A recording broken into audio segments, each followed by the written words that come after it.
What's up, y'all? Happy Thursday. Happy St. Patty's Day for those who are celebrating. My name is Brittany. For those who do not know, I am the A&R and Community Coordinator here at Airbit, and I'm super excited to introduce our guest this evening. First of all, for those who don't know, I am from Detroit. I have big love for my city, and I have big love for everyone who's from my city. So I'm excited to announce DJ slash producer slash composer slash just dope all around individual, dope Candi. Welcome to our interview. Yes, thanks for having me. And what up, though, Detroit native? What up, though? You know, it's always fun when you're interviewing people from your hometown because it's those little tidbits. You know, I know if I say Coney Island, Belle Isle, you know what I'm saying? Those things mean things to you. So I'm just super excited to have you here. And just thank you for joining us, especially during Women's History Month. Yes, likewise. I'm happy to be here. So I just want to jump right into it. We kind of already know, obviously, where you're from, but just share with us a little bit about your upbringing and kind of how you got into music.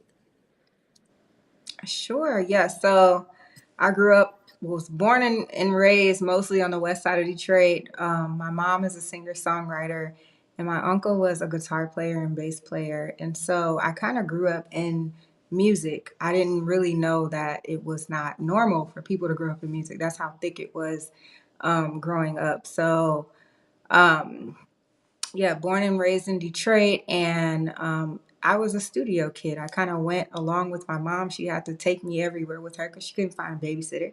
So I went to a lot of sessions with her from like baby kid all the way up until my teens, and she wrote and sung a lot of hooks, a lot of background for like a lot of Motown artists. And she started really young. So I would say the environment that I brought up in kind of made it automatic, for me to like be around an environment. And then I really wasn't in love with it though, because I didn't really see the outcome of like being the musician or like the greatness of it. Um, until I realized that it was abnormal. It was like the majority of people don't do this, but because I was surrounded by people that did it, it was normal to me. So anyway, fast forwarding, I started in production at 12. My uncle had an MPC 2000 and a chord keyboard and a Roland 1680. So that was like the home studio setup. And, they weren't around and they would tell me not to touch the stuff, and I went ahead and had to dabble Yeah, in it and touch it and of mess course. around with it when nobody was home. And the crazy thing is I didn't know how to delete anything. I knew how to record because it's got that red record button, but you don't know how to Right. delete or change anything. And so when my mom was doing the session in the living room, she pressed play and it was my stuff. And she was like, "Who did this?" And I'm peeking around the corner. You're like, "You did this?" And then she called everybody. It was like, "Oh my God, she got it. Like she understood. She understands. She gets it." And so that's how I got my start in music. Because from that point on, my mom wouldn't close her mouth. Um, Yeah, she got to but brag about her I've always baby. been a super shy person. I've always been a recluse and not really wanted to tell anybody everything that I've done. And that was me growing up. But eventually I started to float around with people that she worked with, and they brought me in studios and gave me that hands-on experience that I feel like I wouldn't have never got. And I didn't realize how connected we were until I got older, because Yeah. you don't realize that stuff when you're young. So that's how I got into music. Who were probably some of like your most eye-opening people that maybe you met when you were younger that you just got to meet? Maybe you didn't work with them directly, but was there anyone who you're like, oh my goodness, I can't believe I'm meeting this Oh person right yeah, now? like crazy story is like because she sung background for a lot of people. We went to like a George Clinton and a P Funk concert, and I was backstage. I fell asleep inside the drum because the drum had a pillow. You know what I mean? I was in the dressing rooms and everything. I was the kid hanging out around, but I didn't realize how significant that was at 6, 7 years old. Because to me, I was like, it's loud. I don't want to be here. Yeah. Like she would hand me a coloring book, like go color. they the lifestyle of the whole situation, make a kid not really want to be there. But I didn't realize how significant it was until I became older. I was in a lot of sessions with her. She did a lot of things with them. You can find it floating around everywhere on the internet. A lot of commercial stuff, like the Motown artists, the Temptations, the Four Tops, the Dramatics. Those were regular people that I was around and didn't realize who they were when I was a Wow. kid. Um, Wow. because it was normal. It was like, you know, jam sessions with some of the greatest musicians around the world that play with them, that can play keys with their eyes closed and things like that. Like I can call those people my uncles.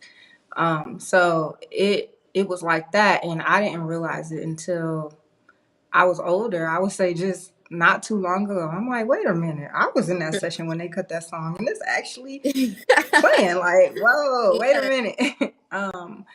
So yeah, I mean, that's how it was. It was very communal. Like once you're in Hmm. the environment, it was very communal. So it wasn't like a shock or anything to me.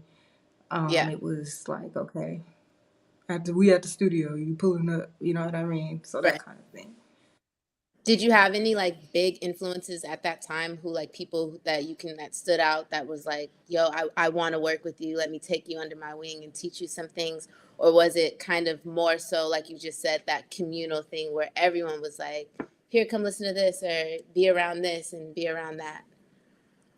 Um, See, when you grow up in an environment when you're so young, nobody is anybody you really look up to because it's normal. So Hmm. I think now that's how I felt back then. I'm not saying that's how I feel now, because then when you know, Yeah. like, oh, I was Who it actually around is. this person all the time, then you're like, that's where I learned that from. But back then, I didn't know. I didn't know anything. Um, it like those people were not. They weren't big names like how people would view the big names in the household. They weren't big names in the household to me. They were just like, oh, I gotta go over here again. Like I gotta do like I gotta go to the studio with you again. Like, Yeah. I wasn't excited about it because of that back then. Hmm. And of course my influence were people that were outside of my scope. So the Timberlands, the Dark Child, uh, Hmm. Dilla, Yeah. High Tech, like all these other producers that we looked up to growing up, that we heard that weren't really accessible. Those were like really my influences that I thought, but really what was happening is I was getting embedded with music with the people that Hmm. were around me who, if I think about them right now, I'm like, that's the baddest bass player, producer. They actually created and composed music from nothing with no Yeah. electronic machine or MPC or anything back then. Like they actually went in the studio and put it down. And so when I think about it now, like the first person that took me into the studio that I actually was receptive to, because I was super shy when people were trying to come at me, I was just like, what? You want me to do what? But his name is Tony Green. He's a bass player. He played for the Dramatics. He played the bass for Snoop, for Dr. Dre, in their early albums. That's his bass on all of that. He sung the hooks and everything, and so he was one person that I was receptive to, and he had a way of keeping it very. I remember, instead of taking me to the studio, we were in the house at first, and he was like, "You made these beats?" Yep. So I made the beats, and then we recorded in the closet first, and he was like, "All right, you ready for the studio?" And it was like a transition. It wasn't really I'm I'm gonna throwing throw this you in at this you. video. Yeah. Yeah. And what was cool is that he teamed me up with a young rapper that was around my age, Cash Doe. So shout out to Cash Doe. Shout out to T Mhm. Green. And it was familiar. It made me feel more comfortable than working with, people that were way older than me, and things like that. So he had a way of doing it that other people didn't. They couldn't figure out the formula, but he had the Yeah. formula back then. And so that's how I got my start. I actually produced an artist that was on his label that he teamed up with, and they worked with the P Funk All Stars and everything. And so at the age of 14, that's where I started actually creating And I didn't know how significant that was until I look back now. What? So That is so yeah, so cool. that's yeah. That's so cool. Okay, so 14, you like really start getting into it. Fast forward a few years, you leave Detroit, you're in Chicago. What kind of prompted that move? Because you're around so much music. You know, Detroit is definitely a mecca for music. So, what kind of influenced that move to Chicago? And what kind of stuff were you able to get into musically out there? So what's crazy is like when I got like basically to my senior year of high school, I wasn't really doing music. It was like life, a lot of life things that were happening. Since it's Women's History Month, I'll just put it out there. Like I was watching my mom go through a lot in her career because again, she was a musician and women being paid it was like life things that was happening. And I'm like, this don't add up. Like you're doing a Hmm. lot of sessions for gas money. Like it just things weren't adding up. Some of the things that songwriters face today, I mean, she was facing back then, and I noticed. So Yeah, I was always, great in school, scholastically achieving honor rolls and things like that. I decided to pivot and go to college because I said, you know what, I can go to school and then that can fund my music career because it's something that doesn't make sense right here. Like we had a lot of highs and then there was a lot of lows, but when the lows hit, it was really low. You know what I mean? yeah, And so going yeah, through that as a kid, going through it with her, I was just like, I don't know if this makes sense. Something's not, it doesn't make sense to me. So I graduated from Western Michigan University, but I did want to go to school. I wanted to go to Columbia College in Chicago. Didn't happen yeah. because everyone's like, you can't go to Chicago. That's too far, whatever. So I went to WMU and got my bachelor's in business. And then I moved to Chicago. Like I was like, I'm still You're going like, to I'm going. Chicago. I don't know. Yeah, and so I did that, and Chicago was it was a great place to cultivate and get me back into because it was very difficult to do music in school. Like a lot of artists you hear, Mhm. they drop out of college. Like Yeah, when they take the route of pursuing their art while trying to attend school, they don't finish school. But for me, it was important for me to finish school because I'm like, this gonna fund my dream because I already hmm, knew back then what the trajectory looked like as far as making money and pursuing your goals, right? So I didn't think about the time management, things like that. I just thought about making completely money. diving into to school. No, Yeah, that's an interesting take on that. So, were you not doing anything musically while you were in school? Like no, like underground stuff, or like no, like working at the I radio had a station. Korg Triton in my dorm room, and all the guys would walk past like she got a beat machine and a keyboard in her dorm room. Dog, like, oh my God, that's crazy. But as much as I tried to dive into it, it really just didn't, it wasn't clicking to me. It just didn't feel like it was the moment. So I just had Yeah, I had to pivot and focus. And I want to tell everybody that that's okay to do because I already knew I already created, I already know what I came from. I already had that confidence of like knowing, all right. And yeah, I had a goal like, okay, I'm gonna finish school, then I can jump right back into it. And I tried numerous times. I would sit there and look at it and try to get creative, but I would say school does kind of steal the creativity out of you. Sometimes you got to step away though agree. and hit that goal if that's a goal of yours and then get back into it. And so that's what I did, and I would say overall it's been a positive outcome because graduating from college, for me it put me in a different environment of people because Hmm. most all the musicians they ain't go to school like they're geniuses Exactly. at what they do, but it was just like no, like I just wanted to make myself different and make sure that I had every box checked because I wanted to make sure that I could make a living for sure. Like there's a lot of talented people that are not in the position and living like they should. So I took that route at the time. Sometimes I'll be looking at my degree like I could burn this right now. But, No, but nevertheless. I absolutely love that because I'm the same way. I, went to school and then I went to law school. So that was a whole nother 3 years. And, technically what I do now, is it actually law? Like, no. And so I'll be looking at it like, man, I could have did X, Y, and Right. Z. But I think when you do take yourself out of your comfort zone, out of your element of that passion that you have, and you put yourself into somewhere at like a school, at a university, you're learning so many different things. You're in a different environment. You're having different life experiences that are going to pay off once you get back into like what you're meant to do. And so it's kind of like you said, being in school, it shaped and gave you some opportunities and just a different outlook on things that I'm sure now you use in your everyday life. Absolutely. So to take it further, I got a master's too. So From I spent Columbia? a lot of time in school. I was like, you know what? If it's a year and a half, why stop now? Go get it, You right? So I might as did. well. And then I was in corporate America for 2 years and was like, this ain't for me. So um, that's where Chicago came in. Like I started that journey in Chicago and immediately got into the music scene. Like it was Nice. like started running into people and I just saw the path. It just kept leading me to back to my passion. So I bought all my equipment again, set up in my bedroom. Like that's how I started. And then um, I went to the ASCAP conference. I joined Grammy U. I was in getting my master's degree, and so I just wanted to put myself in the environment and soak everything in from the years that I felt like I lost. You know what I mean? Hmm.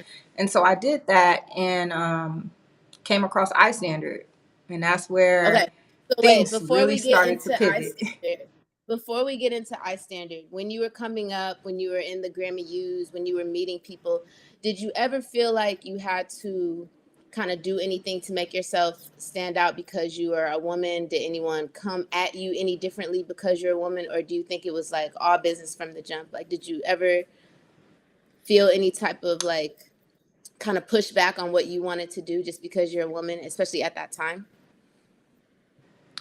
Early on with me, just exploring, no, I felt like a lot of people were shocked that still, Mm-hmm. which was still crazy to me because I started so young creating music and producing. I thought that by that point, there would be more women out and about that's doing it.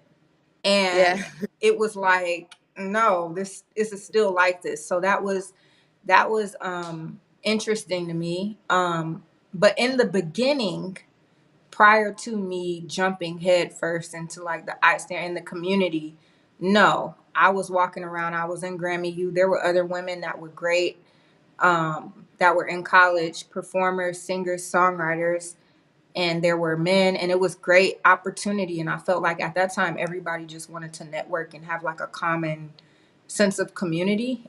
So Yeah. through that aspect, when I first got to Chicago, no, I felt welcomed. I felt like my path was leading me back to where I needed to be.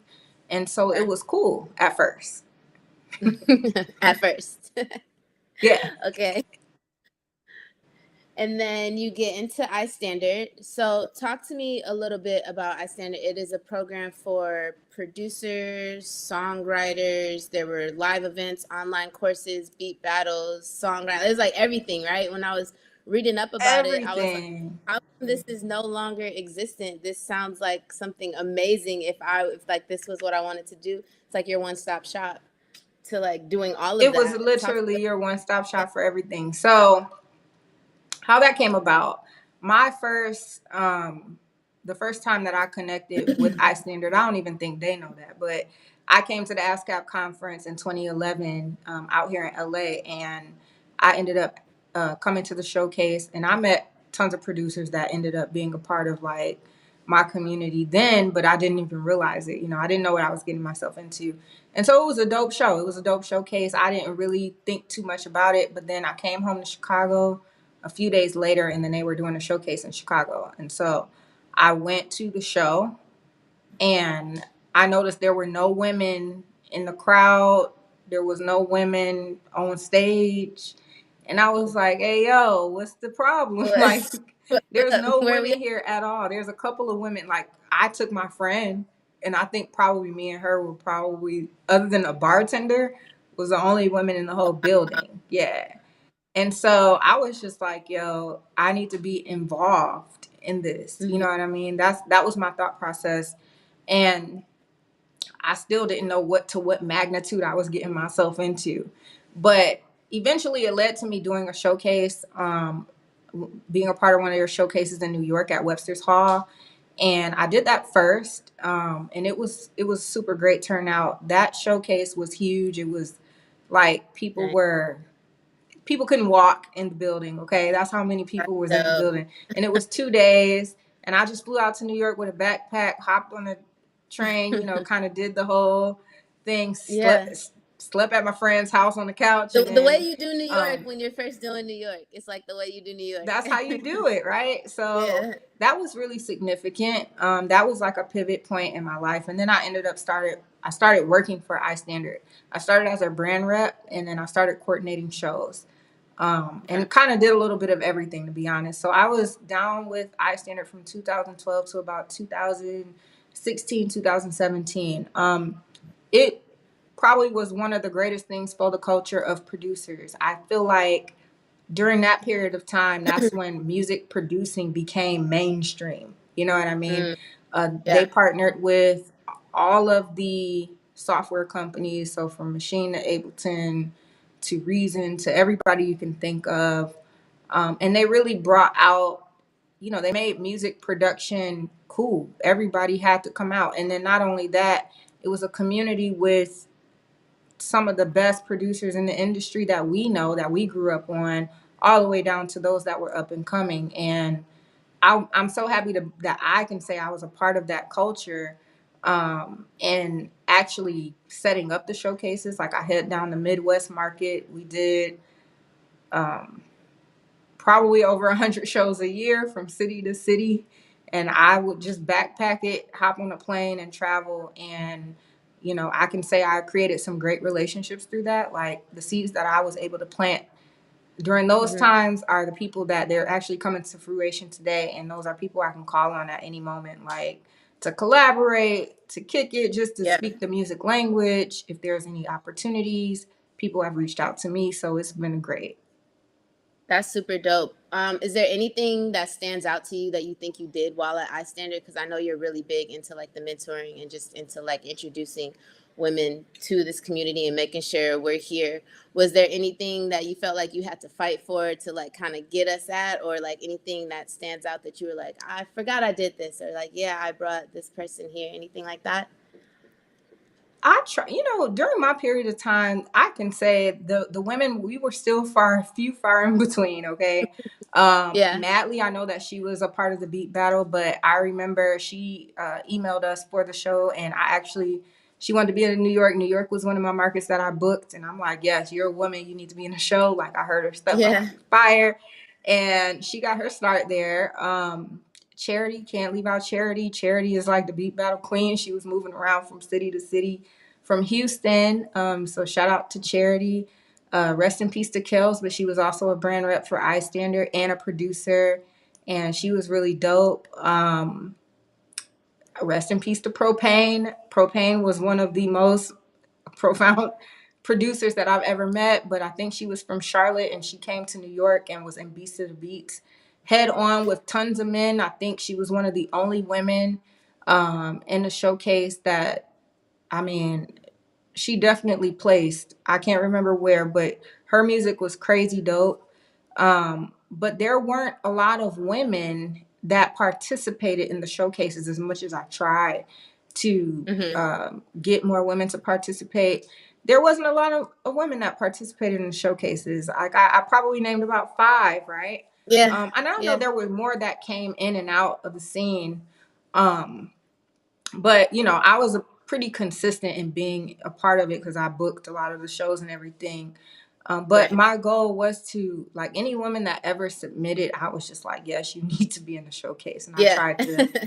tried to get them in, and but there wasn't a lot of women that even submitted. So my goal Mm. was to definitely make us visible. And also I would say, like, there are some men that have been in the showcase that have gotten signed. Um, and I was a part of booking them and making sure that they got exposure, and they were dope producers. Like I really can't, they were undeniable talent. And so like shout out to Epic Pro. He's from Chicago and he's done his thing. Like he got the placement Don't. with Bryson Tiller, and that Bryson, took that's my off. son. And Damn. yeah, and there's a lot more. Like there's some people that stuck with it, and there's some people that are just doing really well now. That I think everybody's path is different. Everybody's timing is different when they get their opportunity. But Mhm. I mean, I connected with everybody. I feel like from 2013 to 2015, for sure, a lot of the producers that have came across my path are all doing some major things, for sure. Nice. That's dope. So I want to switch gears just a little bit because I know you're, aside from producing, you're also a DJ. And you've done some stuff in Chicago, obviously, Detroit, Atlanta. I see you went to London, LA. So just talk to me about your experience as a DJ, kind of how you got into that. And then I just want to read you a few numbers, and then you can tell me if this is what it is or if it's like exaggerated in any type of way. So first, just tell me like kind of how you got into like the DJ realm. It's interesting. Like I grew up with brothers. I'm like the only girl that was in the household. Okay, so my brothers actually did music too. Like they caught the music bug at some point, but they didn't really stick with it. I think they, life happened, and I was just like, Yeah. I'm doing this. So, Yeah. I was exposed to DJing and producing early on. I just really didn't want anybody to put me in a box. So I was like, you know Okay. what, the DJ is cool. I saw a few female DJs out there, and I'm like, I could do that, but then people will be like, oh, she's just a DJ. So that was my thought process back then. Got And you. so I Okay. really I didn't decide to do it because I'm like, I want to stick to production. That's been my first love. That's what I started doing until I got a call from a family member that's like, hey, can you come DJ this gig? And I'm like, okay, fine. So went ahead and DJ'd the gig, and then I got like 2 gigs from that gig. And Okay. so I was like, So It's a then I little did those lucrative. gigs and got like two gigs from that gig. And so I'm like, okay, maybe I should be DJing. And I noticed the enjoyment that I had from it, because sometimes you can get into the production mode and it really, we overthink as creatives. Sometimes you can be producing and just be depressed. Like we have peaks and valleys, right? But when Yeah. I DJ, personally, when I DJ, I am always happy when I DJ. And I would say one of my strengths in DJing is blending. Like I'm great at blending because it's almost like producing. When you Yeah. blending two records together, Yeah. um, Right. so I have a great ear for that, and I will find something, and then it could just go together, and everybody's like, creating That's right. remixes. And I feel like it made me a better producer because you are listening to the song structure the whole time, right? You're watching the audience and how they react to what you're doing. So you get that automatic feedback that you wouldn't get producing when you're in the studio or Right. at home by That yourself makes making beats. You don't know if it's good or bad. You sitting there questioning yourself, like, is this sense. dope? Like, I gotta listen to Yeah. it in the morning. But when you DJ and you seeing people actually happy and you turn on something and everybody just going crazy and you blending something and they like, where you get that from? And I Yeah. started to have people ask me, where can I find that record? And I'm like, I just made it right here on the spot because I blended two together. So Wow. that's what really got me going in DJing. And so really, I would say in the beginning of me DJing, I really didn't seek out gigs. I did one gig from a family member and it led to all the rest of them. Like that's how it went. And then I just That's started very getting organic. calls like, hey, you want to do this? So yeah, I don't know like the other side of like seeking or or Yeah. anything. So yeah. That's dope. That's a very organic way to kind of get into something. So let me read just a few statistics, and you can tell me how true this is. Now, this first one I'm gonna tell you, this is from 2019, because the world's obviously been on a standstill since then. So at festivals, only 7% of DJs are women in the lineups at top 20 festivals. And the percentage of DJs in the lineups never exceed for women 3%. And then last year, 2021, on the top 100 DJ list out of 100 DJs, only 13 are women, which is up from the 8 from the previous year. Does that sound about right? Like those It low of sounds about numbers? right. Yep. Wow. Okay. So what are your thoughts on like the current setup at festivals, at these events where you're going and you're seeing only, because I'll be honest, I attend a lot of live festivals, shows, like all of that. Usually if there is like a female DJ, it's like they're all on the same stage, right? So like they all have the same space, and then everyone else is usually at the other stages. And this stage where like the women are DJing might have, you know, a couple hundred people, but it's nothing like the other ones. And then another woman DJ will come on, and it'll be the same thing. Like they keep them on that same stage. What kind of has been your experience or viewpoint like at these types of spaces? I mean, I feel like it's accurate. I think there's a lot of things that go into why though. Since I've been out in the field, especially out in LA, I've been in LA for a year. I would say in the Midwest, it's less people doing music. I mean, it's not the market for it. But out in LA, there's a lot more, women that are doing music. But yeah, it's a male dominated, first off. Secondly, it's all about relationship building. And I think that women, I don't know if it's like we feel intimidated sometimes or we're just not Mm, bold enough to take what we want because men mm-hmm. take what they want. Right. And I know that for a fact. You know what I'm saying? Like, and I think that that's a thing. But there's a lot of women that produce and a lot of women that DJ, but we just don't see them out here. It's just not visible. It's starting to become more and more popular. But if there's something, if we threw a beat battle or something, the statistics today would be the same. They would. Mm, I know people that have reached out to me like, I want to get the ladies together, and you can put the call out there, and the ladies won't show up. So I don't know if they're intimidated by being competitive. That could be one uh-huh. thing. Um, but I would say any woman that's really trying to do this, being competitive on a friendly level, like it's friendly competition, you Okay. know what I mean? Yeah. But we're definitely working to try to create a more collaborative environment for women because I mean we've grown up into believing it could only be one woman doing this out of the team of men. Like any group or camp you see is only one chick that's doing it. Same thing with rap, you know what I mean?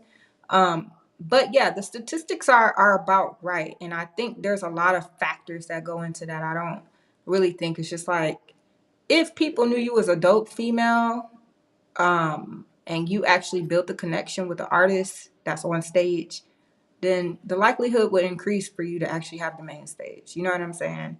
But I think that a lot of women just don't go for that.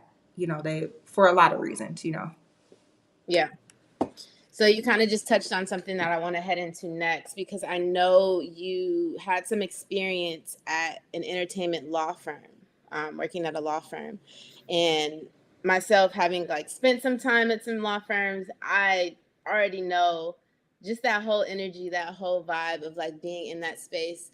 Similar to music, it's very male dominated. Like, don't get me wrong, you have a lot of strong female but the energy in itself is a very male dominated atmosphere. What are some things that you kind of take away from working in that space that you maybe use and kind of help translate in the music industry, if anything?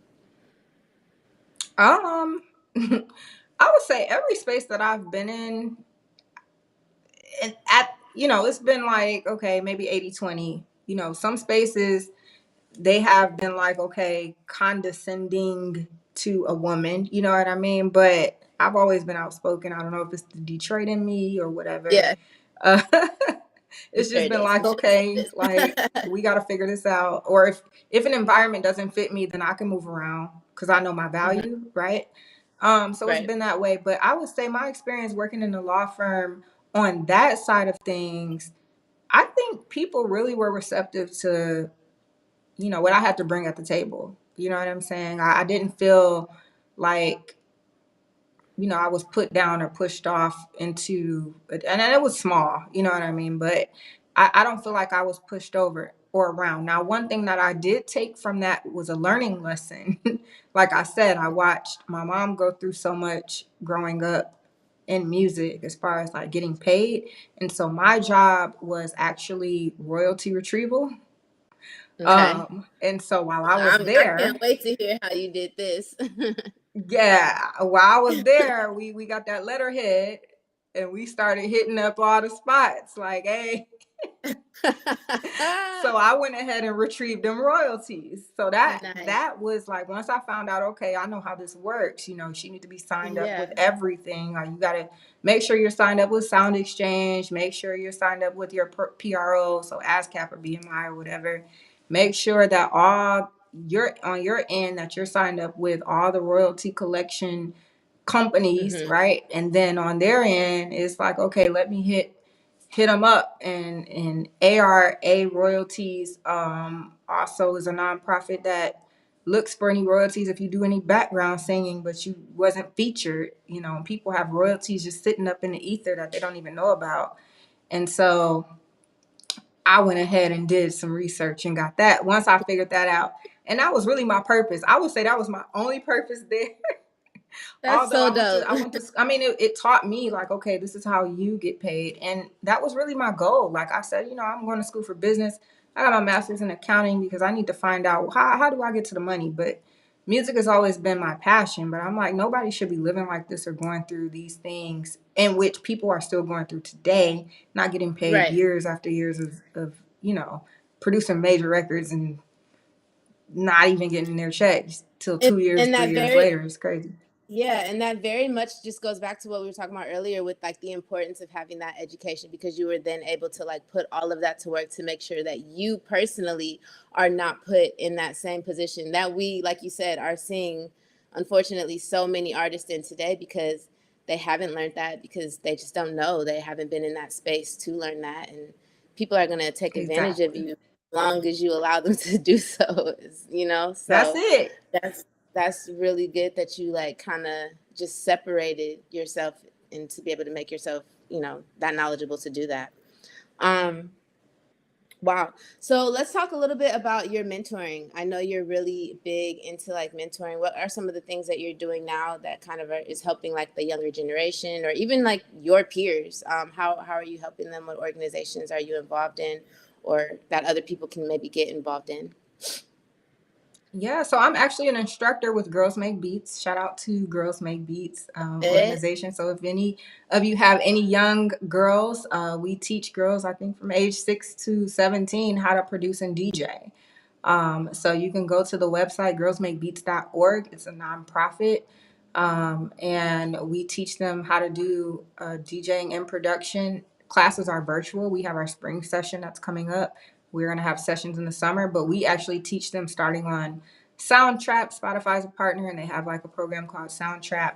And then we also teach Pro Tools. So I'll be certifying young girls in Pro Tools. We'll So have these like Ableton. We're 10 going to years, have they're Logic. like 10 years old, certified in Pro Tools. That's like That Pro Tools is one of beastie the like hardest. ain't there's no limits like so my thing is like I never had I didn't have any female other than my mom and she was the Right. singer songwriter. She did make a couple beats sometimes when she couldn't get to the studio and I watched her do that, but I was really the beat maker and I'm like, Mom, what you doing? But it turned Yeah. out really dope. I'm like, what you doing? But yeah, other than my mom, I didn't see any women in the studio that was doing anything like that. I mean, I saw artists in the studio, but there were no Hmm. women producing. There were no women DJing around me when I came up, right? So I think representation really matters. And also, I mean, I was in the gutter, okay? We ain't even gonna we not gonna sugarcoat nothing.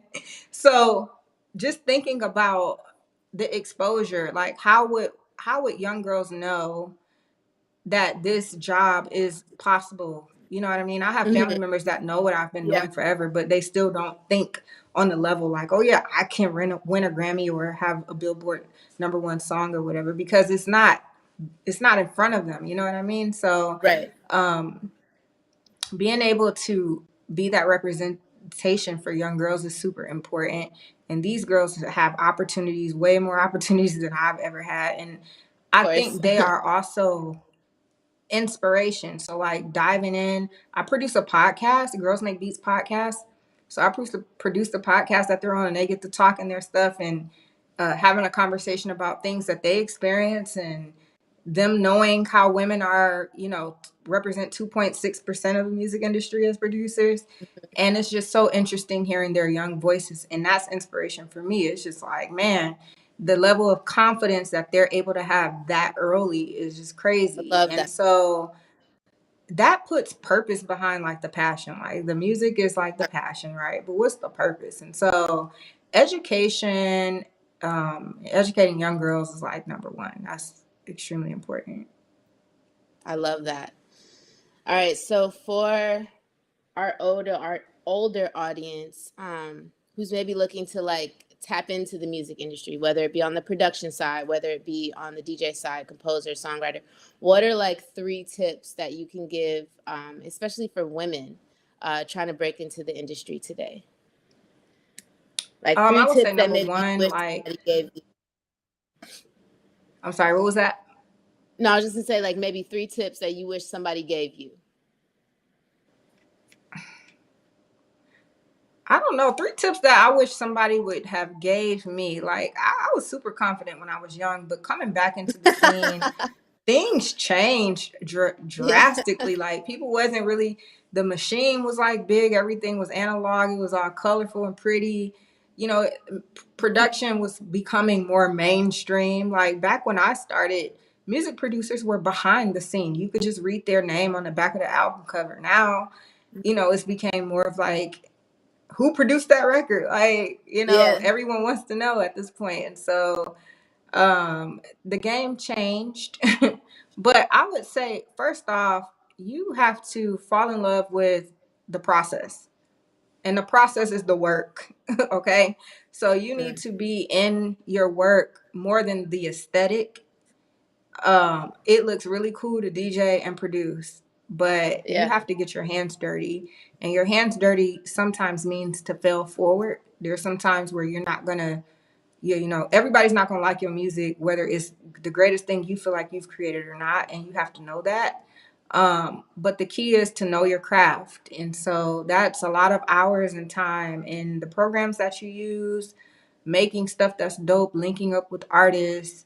And so you have to get your hands dirty. And that's ongoing. It really never changes. The most famous top Right. producers that made legendary records still have to get their hands dirty. They still start from nothing. Okay.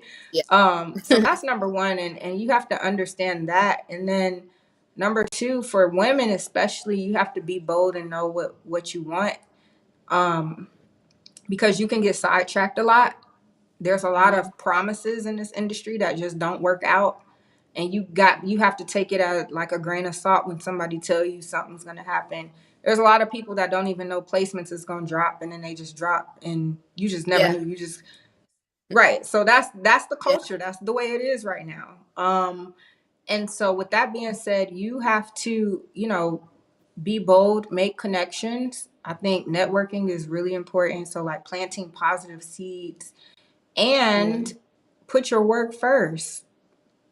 Stick to the purpose of you doing this, because you can get sidetracked with everything else. And then For years sure. go by and you sitting there like, I wish I would have did this, or I wish I would have did that. And so we don't want that. Like, it can do a lot to your mental. So Mm. that's the thing. Your confidence, hard work, and working means be in a lab 24/7, Yeah. like work hard, and plant great seeds. Those are the 3 takeaways for real. I love that. I love that. All right. So, do you have any tips for people who maybe are a little more established, right? They're in the industry, they have their foot in the door. Um, Maybe they're seeing the success that they want to see. Maybe they're not seeing the success that they want to see. Is there anything that you can think of that can kind of help push women further that we're not that? Diversify your income.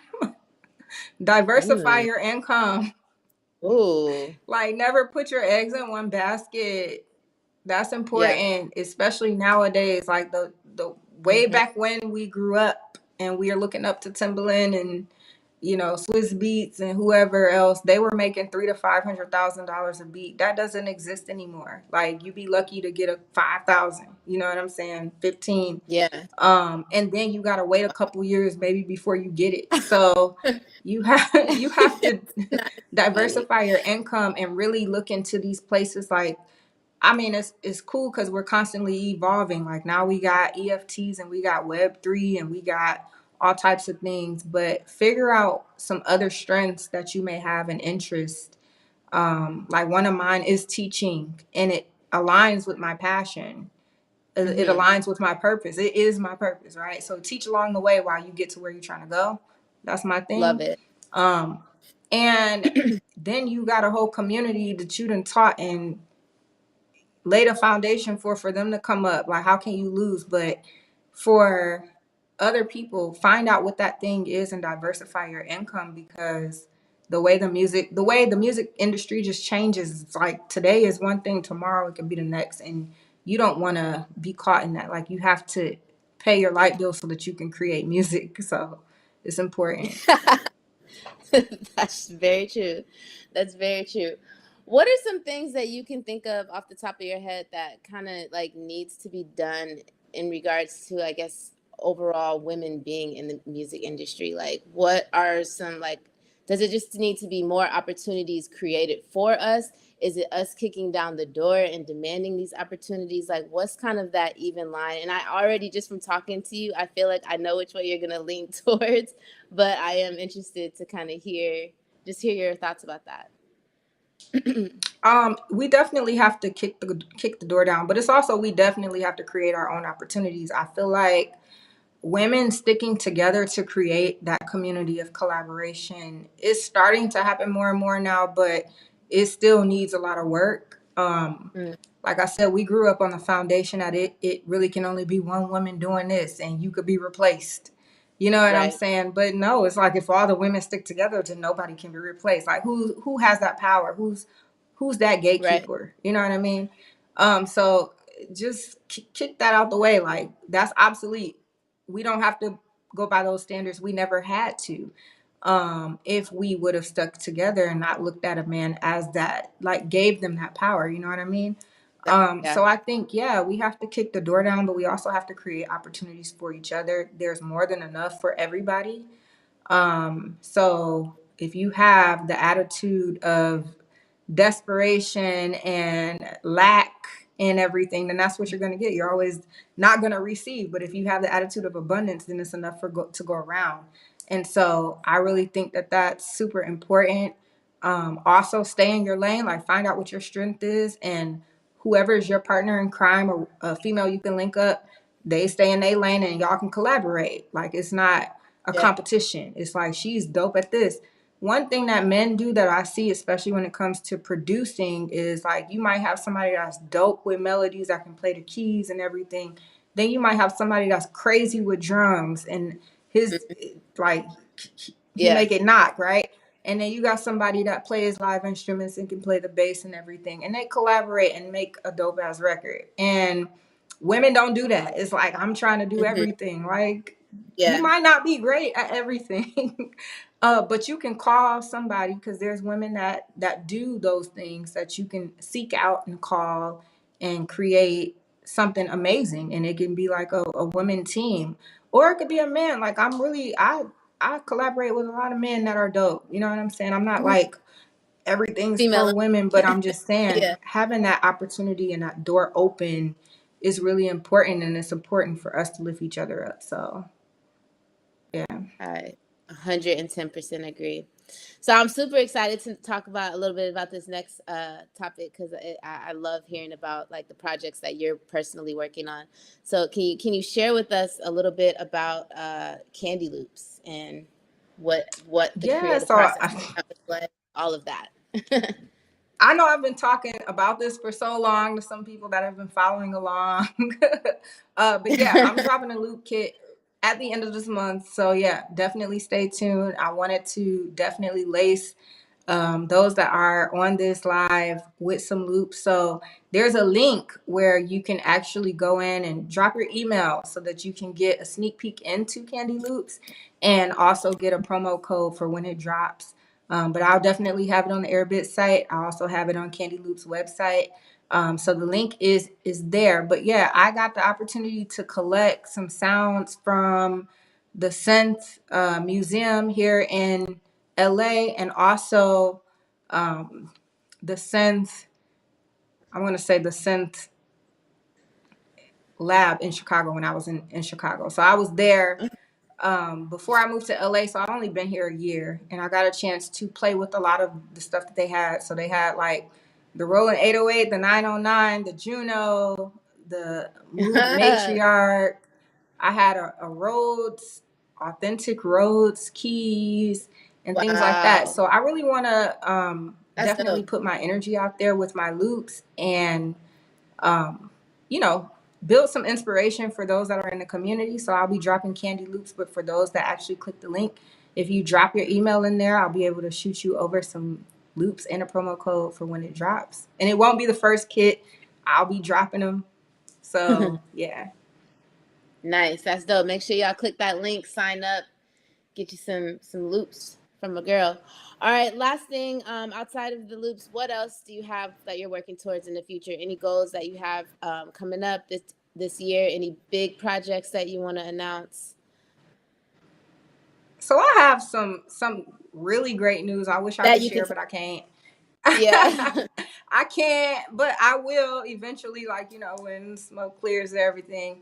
Um, but I will say this. I will say that things are changing. It's always changing in the music industry, and I foresee music, education, and technology being huge, huge. Yes. And I'm saying that on a K through 12 level. So what that's going to do with the industry is change everything. You know what I mean? Mm. Like if children are getting the exposure to it on a normal basis, daily basis, and able to work this equipment and produce records, then what does that mean for the community? What does that mean? Like, how are things going to grow, right?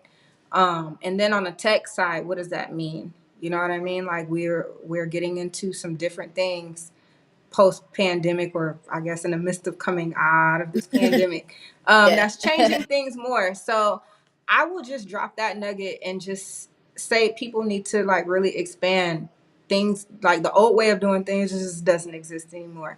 And Hmm. it's really great to have platforms like Airbit, where people can create their own situation and collect their own money. But it's like it's going to elevate from that point. You know what I mean? And so I'll just leave people with that nugget and stay tuned for some awesome news that I just got for myself. So I'm super excited, but I Ooh. can't really share it right now. I wish I could, but Ooh. I I can't. can't wait to hear it when you do Uh, announce it. Yeah, yeah. And I would say, like, really the past year, like, I moved here during the pandemic. I'm pretty sure it's been kind of crazy for everybody in some sort of way. But I've only been in LA for like a year and a month. Prior to coming here, I worked on a project with the artist. His name is Nero. We did his EP, and I have this song called Dangerous on it. I took it off my links here because I wanted y'all to focus on the Candy Loops, but I'll add it back so that y'all can All go right. listen to that. But his EP includes producers, um, the Pilot Kid, and a few other dope producers that people may know in the community. So I'm great to have a song on that. And then I've been cooking up, but I've really been focused on like composing because my goal is to consistently drop some loops to keep like my sound and energy flowing, and where I can collaborate with people Love it. that way. So yeah. That's fire. That's fire. Well, y'all definitely make sure you check out that link. Get the Candy Loops. Candy, super, super, super thanks and gratitude for hopping on here and chatting it up with us today. I loved your energy. I loved everything that you had to share. And I just can't wait to see all of the things that happen for you, all the wonderful things that are going to happen for you in the upcoming future. I appreciate it. And shout out to Sick With It. He's been my iStandard fam for years. My So guys. shout out, and he's an amazing producer. And shout out to Yes. everyone at Airbit. And everyone, you can all follow me on all social platforms at Dope Candy. So that's DopeCandi. And yeah, hit the link and definitely drop your email so I can send you some goodies. Sounds good. Thanks y'all for tuning in. We'll catch y'all next time. Holla. Peace.